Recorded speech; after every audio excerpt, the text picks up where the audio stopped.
अस्सलाम वालेकुम guys, welcome back to my another video lecture. आज का जो वीडियो लेक्चर है वो है चार्ल्स लॉ इन 1787। इस 1787 के अंदर फ्रेंच साइंटिस्ट जे चार्ल्स जिसका ने क्या प्रपोज किया था भाई, relationship between volume and temperature. और बॉयल्स ने क्या प्रपोज किया था, प्रेशर कांस्टेंट रख दिया था इन्होंने, और टेम्परेचर कांस्टेंट रख दिया था, और प्रेशर और वॉल्यूम। लेकिन इसमें इन्होंने क्या किया, वॉल्यूम एंड टेम्परेचर का करा। उन्होंने बोला ठीक है मैं वॉल्यूम एंड टेम्परेचर का करूँगा।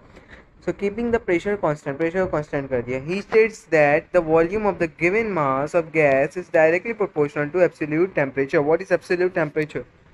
ये हमारे पास डू यू नो में आप देख सकते हैं, लिखा हुआ है एब्सोल्यूट टेम्परेचर। मकसद तो समझ लो कि जीरो टेम्परेचर। आई थिंक देखो ये लिखा हुआ है कि it is in a temperature at which an ideal gas would have a volume and known as absolute zero, जो कि एब्सोल्यूट जीरो होता है जिसका नॉन वॉल्यूम होता है। ठीक है, और ये हमारे पास क्या कहते हैं, ये ये देखें, ये लिखा हुआ है यहाँ से लेकर यहाँ तक। ठीक है, सो एब्सोल्यूट जीरो भी आपको पता चल गया। प्लस का 273 केल्विन से इक्वल टू जीरो के सेल्सियस, एंड माइनस का 270 जीरो केल्विन, मकसद के जीरो केल्विन से उसके सेल्सियस एंड केल्विन के स्केल्स दिखे हुए हैं। ये मैथमेटिकल रिप्रेजेंटेशन किसको कैसे इन्होंने की, according to Charles law if the temperature of the gas is increase, अगर टेम्परेचर ऑफ गैस इंक्रीज होगा तो वॉल्यूम क्या होगा, इंक्रीज होगा। अगर टेम्परेचर ऑफ गैस डिक्रीज होगा, वॉल्यूम क्या होगा, डिक्रीज होगा। अब v directly proportional to t, k is known as constant. k हमें निकालना है, हमने v को डिवाइड करवा दिया t से। अब उन्होंने बोला कि हमारे पास दो, समझ लें दो वो दो कंटेनर्स हैं। इन दो कंटेनर्स के ऊपर प्रेशर बिल्कुल कांस्टेंट है, बट द टेम्परेचर इज एक में 300 एक में 600, जो कि बढ़ रहा है। ठीक है, वॉल्यूम हमारे पास यहाँ पर कितना है 3, और इधर वॉल्यूम कितना है 6। सो उन्होंने बोला ठीक है मैं इसका फॉर्मूला लिख देता हूँ V1, क्योंकि ये डेरिवेशन है, ये डेरिवेशन में भी आती है। V1 T1 is equal to V2 divide by T2 क्यों, देखिए V अपॉन T जो है ना, आप उसको ले लें V over T is equal to K, और इसको 1 का नाम दे दें। V2 और divide by T2 is equal to K, इसको भी आप नाम दे दें। दोनों को जब कंबाइन करवाएंगे, कंपेयर करवाने के बाद जो आपके पास आएगा आंसर, तो वो आएगा V1, ये देखें ये इसके V1 divide by T1 equal to V2 divide by T2। और केल्विन को सेल्सियस के अंदर कन्वर्टिंग करते वक्त 273 प्लस कर देना है। और अगर सेल्सियस से केल्विन में करना है, केल्विन से सेल्सियस, तो -273। अच्छा, ये तो चैप्टर 6 पे पहुंच गए।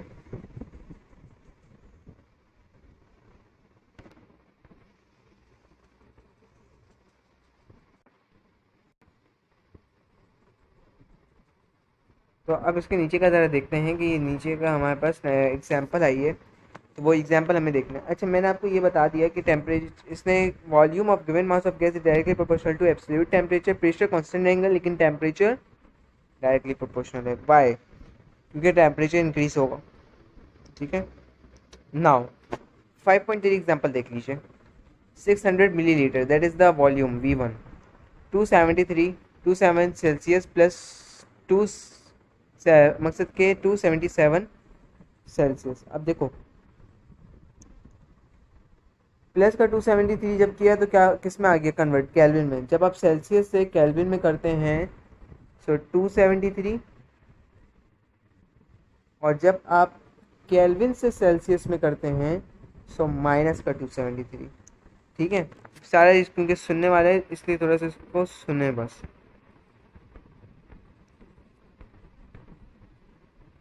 अब यहाँ पर आपने V2 फॉर्मूले को रीअरेंज किया, फॉर्मूले को रीअरेंज करके मल्टीप्लाई डिवाइड करवाया, और डिवाइड करवाने का जो V2 आया उसको आपने बाद में वो लिख देना है रिजल्ट।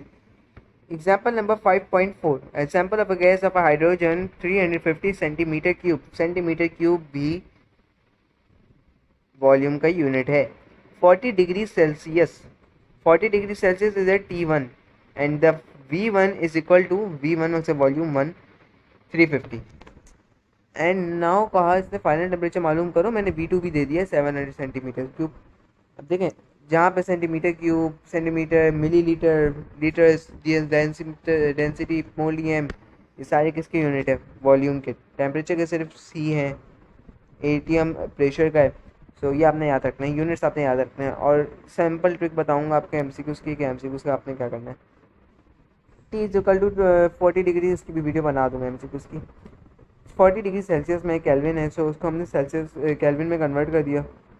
मकसद सेल्सियस से जब आप केल्विन में कन्वर्ट करते हैं, सो मैंने आपको ये अभी बता दिया था, 273 में करते हैं प्लस का, और केल्विन से सेल्सियस में जब कन्वर्ट करते हैं तो वो माइनस का 273 हो जाता है।